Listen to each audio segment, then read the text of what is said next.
Dabareni sidamo. Nada.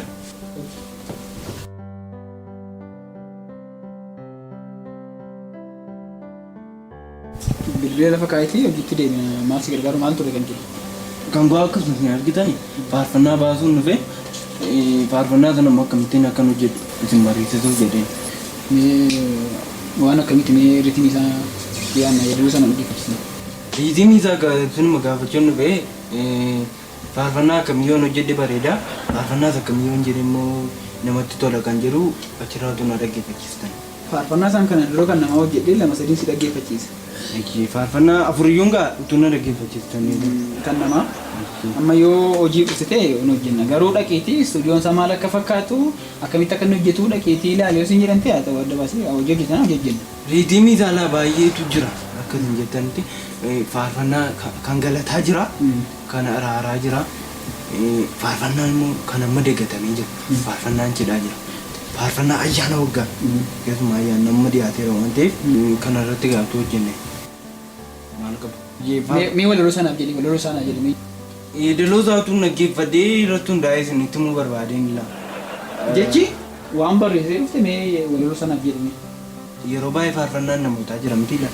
Nan naggeeffadha faarfannaa gaafan waldaa dhaguutu immoo nan faarfadha duukaa gaafan sagalee namoota tokko tokko ilaalu dhugaa waaqa dhugaa nan gadda gaddi guddaatu natti dhagahama maaliif ergaa isaatu na gaddisiisa miti ergaa isaatu na boosisan gaafan sagalee koo taa'ee dhaggeeffadhu sagalee jara sanaa wajjin wal buqqee qabee gaafan ilaalu dhugaadha faarfannaa kootti taphataa jiru sagalee kootti afaan kootti taphatamaa jira deen gaddaa faarfannaan namoota tokko tokko gaa kun xiqqii keessa nagalcheellee utuu yeedaloon qopheeffateen akka istiidiyoo dhufu nagal. Faarfannaa kan ayyaanaa, kan cidhaa, kan galataa, kan kadhannaa kana keessatti faarfannaa kamiif taa'e walaloo ta'e barreessite kun?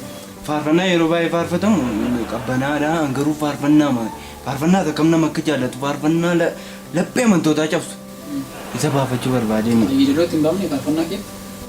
Faarfannaa namatti tolu meeyyoo isa kan baasanii namni irra jaallata. Isa kamtummoo nama quubsuu didalaa namni maamarra didibee kan natti. Yaada irratti barreessitu yaadne walaloo isaan barreessine yeedaloo ittiin baafne istuudiyoon daawwannaa dhufe naan jettu.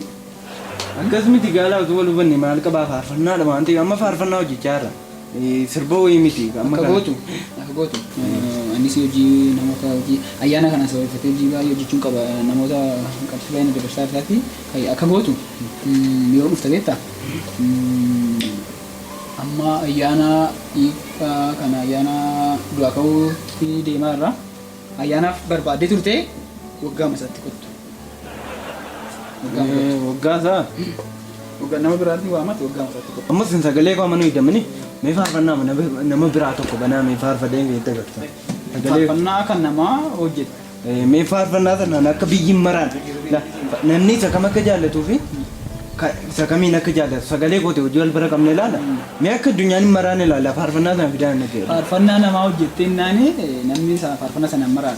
Ayyee hin maraachina laa sagalee kootiin. Haguutanii dhaloonni ishee kana faarfannaa namaa fuutanii miiksii maal jettanii wal keessa waan mul'ata mataa keessanii hin deemaa. Ufuma keessan barreessaa yeedaloo itti baasaati yoo yeedaloo baate illee faarfannaa mul'ata mataa keessanii deemaati nama biraan keessumeessa hojii nan laabii. Amma yoomin nufattare kottutti? Waggaa kana kottu waggaa faasigaatti yaa kottu. Ayyeega. Dabaree ni jira.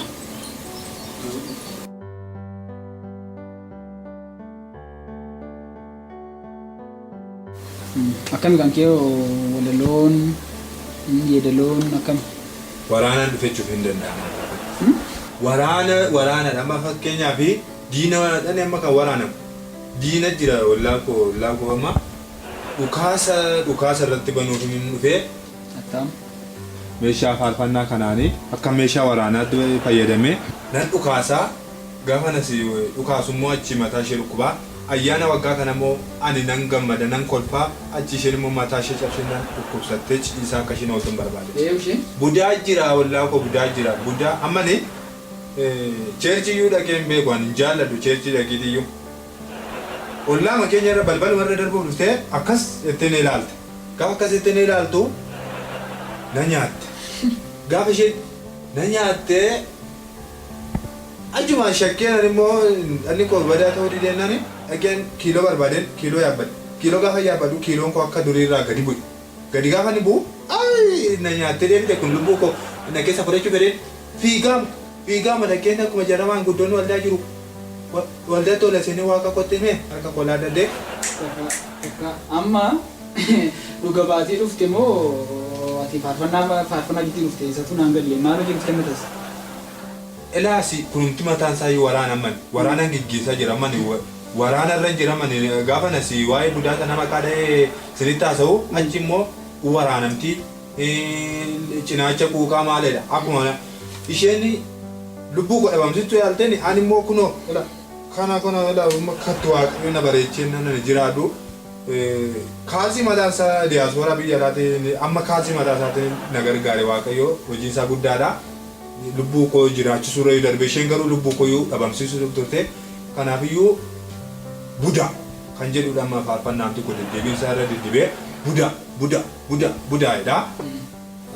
Kana akkasii waa'ee budaa irra hojjechuu dhufte budaa irrattidha ishee madhakaa ol adeemaa kan adeemallee akka muka gogaa lafaatti rukkuteetidha. Si amma kan waa'ee budaa hojjettee itti dhukaas. Qaamee tala adda addaati Budaan.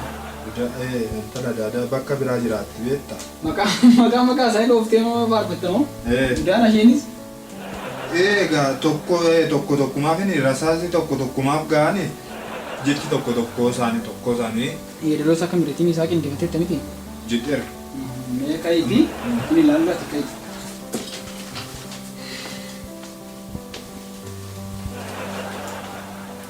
Gurra keessa dabarsiitti. Balaa isheen siminaan.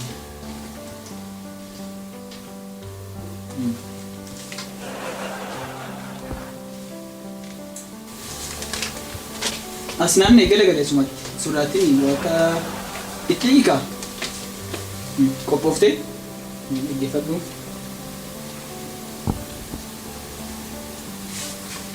Gaa itti deebina namaaf hin ga'a. Gurraatu. Akka hin qabutti. Yeedaloo kee jaalladheeraa.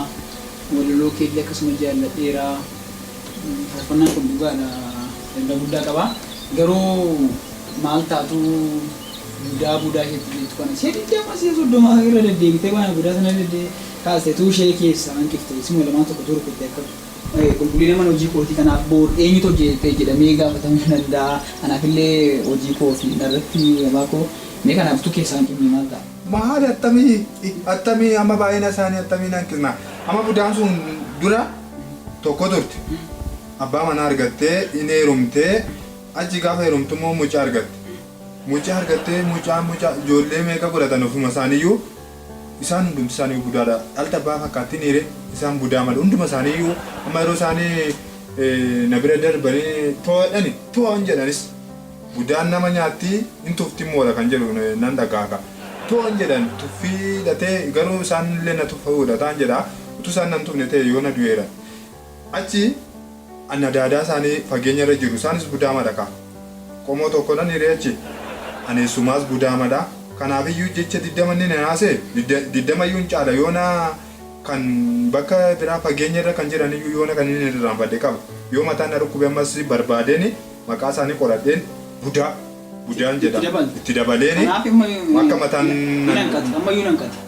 ammayyuu akka hin fayyeen ilaaladheen malee dhugaadha na nyaattee oolte utuu inni dhaqee waaqa kootti harka laanne ta'eeti guyyaa gaafasii akkuma carraamaan guddoota achi keessaa nan argadhee waldaa keessa jiru harka koo waaqatti ol qabedhanii harka isaanii immoo mataa koo irra kaa'anii narraa ifatanii ani nan fayyee amma ciniinnataa balbala midhaa natti ciniinnataa darbamu yeroo karaa balbala keenyaa darba isaan haa ifatu waaqayyo harka isaanii jala na oolcheedha. Maalan jedhare kanaafiyyuu akka itti raarri nu hin qabnu gaariidha dhuga baatiin kee kun gaariidha kanaaf akka gootu sirreessinaa kan kee biratti deebinaati taa'em si dhaggeeffachiisa sagalee kennaa booda si dhaggeeffachisa taa'em kun isin bira taa'u fudhu isaatti.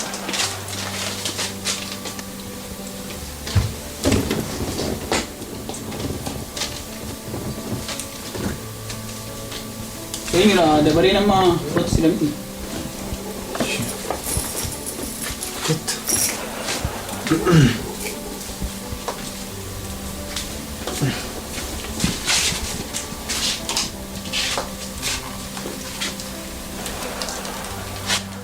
Kan faarfatu eenyudha ishee kan faarfatu. Wajjin mul'achuu barbaanne beekta. Jechi kan sagalee laatu amma eenyudha ishee dha. Sagalee natti laata? Sila kan faarfatu.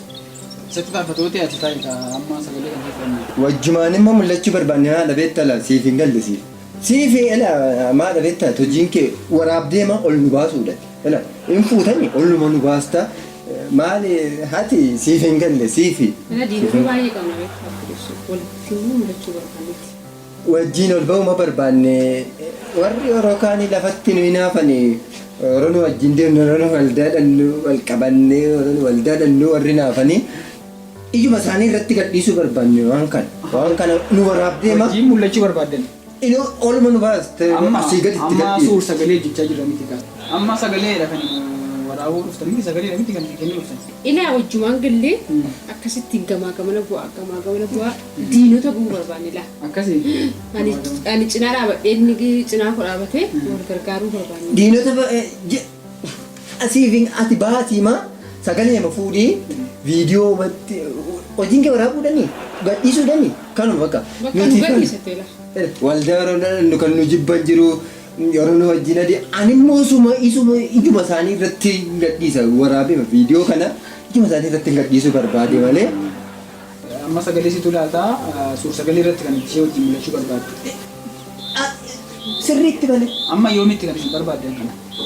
Ayyaanuma kanaaf yoo. Ayyaanatti. Ayyaanuma kana? Ayyaana. Ayyaanni torban buruuliif baadha. Ayyaana. Har'a sagalee fuunee suur sagalee sichee hojjenna taanaan nu qaqqabu. Maaliif yeroo kana gidduutti yeroon isaa gatii gabaabbatee jiruu fi mul'achuu barbaaddan taanaan amma maal gootu beektu? Ayyaanis dhiyaateera. Gaafuma ayyaana sana uffata keessan uffadhaatii sirriitti faayamaa baatii diinota keessanitti mul'achuu barbaaddu miti. Sirriitti malee. Magaalaa keessanitti baatii guutuun magaalaa isin arguuti. Wal qabadhaatii magaalatti naanna'aa malee. Magaalaa keessa naannaa maal atetti inni ibna sila obboleessati sila isaan keessa jirtu ta'e. Fedha hojiin qabda waan ta'eef waggaan sinaa ga'uun mallee isin jedhaa waggaa saddeetti deebinee hojjenna waan ta'eef ayyaana gaarii isin faatu. Wajjiniin nu gaggeessuu barbaanneeti. Maaliif hojiina jalaati. Isaan keessa jira warra jibban sana keessa. Hindi deere. Akkam gootanii maaliif yeroo isin jalaa deemteetti waan ta'eef yeroo hojii keenya yeroo biraa wajjin hojjennaati waggaan sinaa ga'u.